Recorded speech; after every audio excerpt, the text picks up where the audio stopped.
ये आकाशवाणी रायपुर है। छत्तीसगढ़ी समाचार बुलेटिन के संग मीनल तिवारी के जय जोहार। पहली सुनाओ आज के मुख्य समाचार।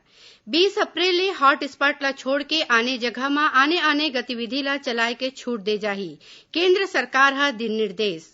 मुख्यमंत्री ह कोरोना वायरस के संक्रमण के रोकथाम बर स्वास्थ्य विभाग ला 60 करोड़ रूपिया के आवंटन जारी करीन। और भारतीय रिजर्व बैंक ह कोरोना वायरस के रोकथाम म छत्तीसगढ़ सरकार के प्रयास के प्रशंसा करीन। अब समाचार विस्तार ले।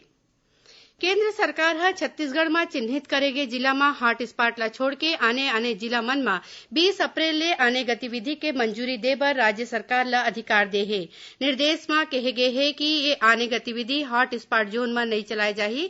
जोन आने गतिविधि के छूट दे जाही ओमा खेती किसानी ले जुड़े कामकाज, कृषि उत्पाद के न्यूनतम कीमत म खरीदी, कृषि उपकरण के बिसाए और बेचे के संगे संग नगरीय निकाय के सीमा के बाहिर ग्रामीण क्षेत्र म चलाए जात उद्योग शुरू करे जा सकही।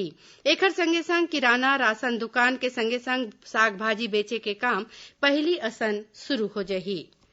प्रदेश में कोरोना वायरस ले संक्रमित 3 झीन अउ नवा मरीज के पहचान करे गे हे। एमा 2 झीन माइलोगिन मन शामिल हे। ये तीनों मरीज कोरबा जिला के कटघोरा क्षेत्र के रहइया हरय। नवा मरीज मन ला मिला के छत्तीसगढ़ में कोरोना पॉजिटिव मरीज के संख्या बाढ़ के अब 36 हो गए हे, जेमा अब तक 23 मरीज ठीक होके घर लहुट गए हैं। बाचे मरीज मन के इलाज एम्स रायपुर में चलत हे।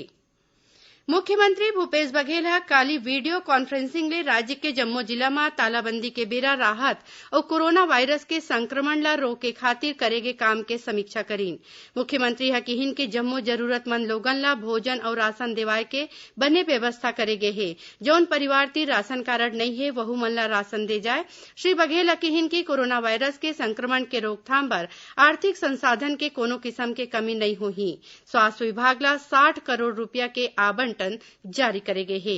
मुख्यमंत्री ह अवैया बेरा म तालाबंदी म कोन किसम ले छूट दे जा सकथे और अभी 3 दिन तक कोन किसम ले तालाबंदी के लोगन ले पालन करवाना है, ये संबंध म अधिकारी मन ले गोठ बात करीन। श्री बघेल ह किहिन की प्रदेश म महात्मा गांधी राष्ट्रीय ग्रामीण रोजगार गारंटी योजना म बड़े स्तर म काम शुरू होही।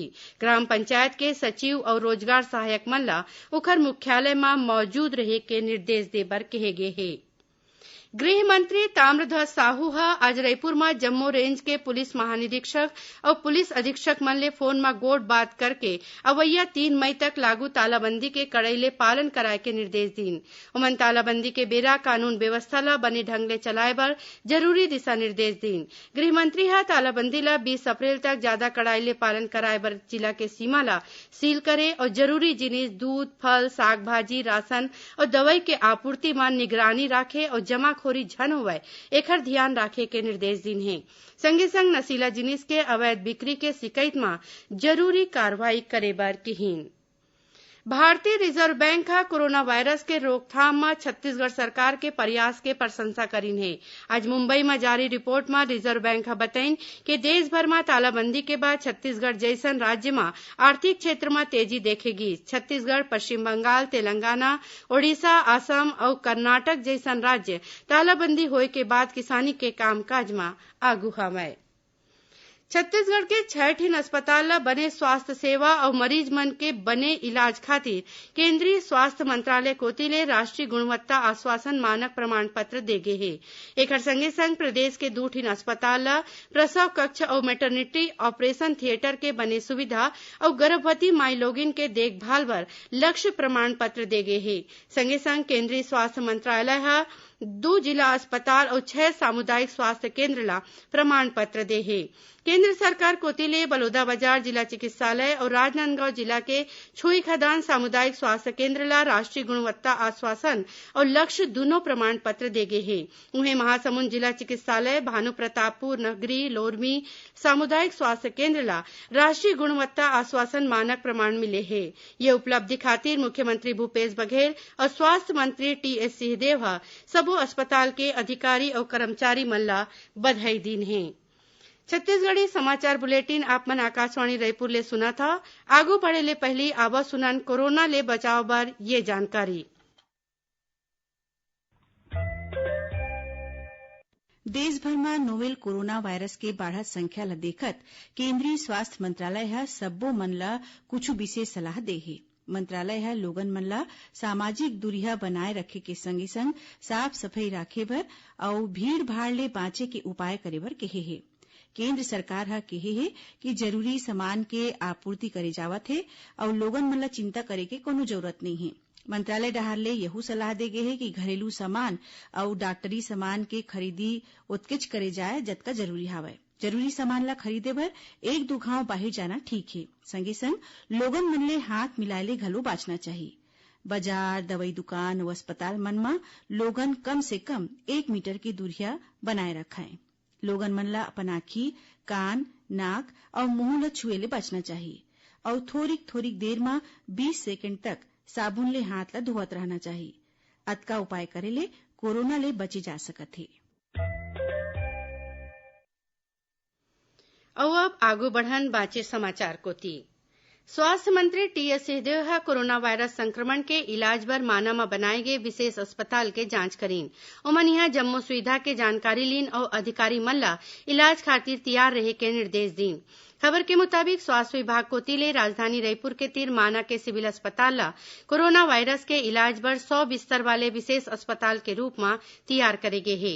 यहाँ 24 बिस्तर के आईसीयू घलो बनाए गे हे। वेंटिलेटर समेत कोरोना वायरस ले संक्रमित मनखे मन के इलाज के व्यवस्था इहाँ हवय। केंद्र सरकार ह राज्य अउ केंद्र शासित प्रदेश मन ला महात्मा गांधी राष्ट्रीय ग्रामीण रोजगार गारंटी कार्यक्रम मनरेगा म 7,300 करोड़ रूपया जारी करे हे। ये रकम पाछू वित्तीय बछर के बकाया अउ चालू वित्तीय बछर के पहली पखवाड़ा बर जारी करे गे हे। केंद्रीय ग्रामीण विकास मंत्री नरेंद्र सिंह तोमर ह काली ग्रामीण विकास ले जुड़े जम्मू कार्यक्रम के समीक्षा करीन। ओमन केहिन की जौन क्षेत्र में संक्रमण नहीं है उहाँ मनरेगा मजदूर मन ला दूरी राखत काम शुरू कराना चाहिए। श्री तोमर ह कि स्व सहायता समूह के 93,000 सदस्य सूती मास्क और सैनिटाइजर बनाए के काम में लगे हैं। संगे संग ये सदस्य मन देश भर में सामुदायिक रसोई में घलो मदद देवत हैं। नीति आयोग के मुख्य कार्यकारी अधिकारी अमिताभ कांत ह किहिन कि केंद्र सरकार आरोग्य सेतु ऐप ले मिलैया जानकारी के प्रयोग सिर्फ चिकित्सा बर करही। श्री कांत ह ट्वीट करके किहिन कि निजता जरूरी है और सरकार एला महत्व देथे। ओमन किहिन कि आरोग्य सेतु ऐप मनखे उखर परिवार और समुदाय के कोरोना वायरस ले रक्षा करे खातिर ढाल असन काम करही। केंद्रीय मंत्री और सेंट्रल वक्फ काउंसिल के अध्यक्ष मुख्तार अब्बास नकवी ह काली वीडियो कॉन्फ्रेंसिंग ले जम्मू राज्य के वक्फ बोर्ड के अध्यक्ष मन के बैठका लीन। बैठका में छत्तीसगढ़ राज्य वक्फ बोर्ड के अध्यक्ष सलाम रिजवी और मुख्य कार्यपालन अधिकारी शामिल हुईन।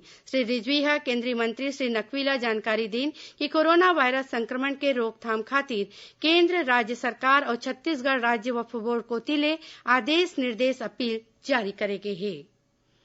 बीजापुर जिला में आज भिनसरहा सुरक्षा बल और माओवादी मन के बीच मुठभेड़ हुई। ये घटना में दोनों कोती ले हुए फायरिंग के बेरा गांव के एक मनखे के मौत हो गए। उन्हें एक आने ग्रामीण घायल हो गए है जौन ला इलाज बर जिला अस्पताल में भर्ती कराए गए है। जिला के पुलिस अधीक्षक कमलोचन कश्यप घटना के पुष्टि करत बताइन कि मोदकपाल थाना क्षेत्र ले सुरक्षा बल के टीम सर्चिंग में निकले रही। यही बेरा ओतकल पाड़ा के जंगल में मुरकीनार तीर एम्बुस लगा के माओवादी मन ह सुरक्षा बल ऊपर फायरिंग शुरू कर दी। यही बीच दोनों कोती ले हुए गोलीबारी में 2 झिन ग्रामीण एकर चपेट में आ गए। केंद्रीय गृह मंत्रालय हर निर्देश दे है कि सरकारी कार्यालय और अधिकारी कोनो भी काम पर जूम ऐप झन बउरय। मंत्रालय ह कहे है कि प्राइवेट उपयोग करैया कोनो भी साइबर चुनौती निगरानी नोडल एजेंसी कंप्यूटर आपात कार्रवाई टीम सर्ट के सलाह के पालन निश्चित करे बर पड़ी। ये सलाह के जरूरत सम्मेलन में बिना अधिकार प्रवेश ला रोकना है। कई ठीन देश तालाबंदी के बेरा में वीडियो कॉन्फ्रेंस ले जूम ऐप ला बउरत है। प्राइवेट कंपनी मन ह सुरक्षा के संसो के सेती पहले जूम प्लेटफॉर्म में रोक लगा दे है। आखिर में मुख्य समाचार एक घाव फेर 20 अप्रैल ले हॉट स्पॉट ला छोड़ के आने जगह में आने गतिविधि ला चलाए के छूट दे जाही। केंद्र सरकार ह दिन निर्देश। मुख्यमंत्री ह कोरोना वायरस के संक्रमण के रोकथाम बर स्वास्थ्य विभाग ला 60 करोड़ रुपया के आवंटन जारी करीन। और भारतीय रिजर्व बैंक ह कोरोना वायरस के रोकथाम में छत्तीसगढ़ सरकार के प्रयास के प्रशंसा करीन। एकरे संग छत्तीसगढ़ी समाचार बुलेटिन यही सिरावत है। जय जोहार।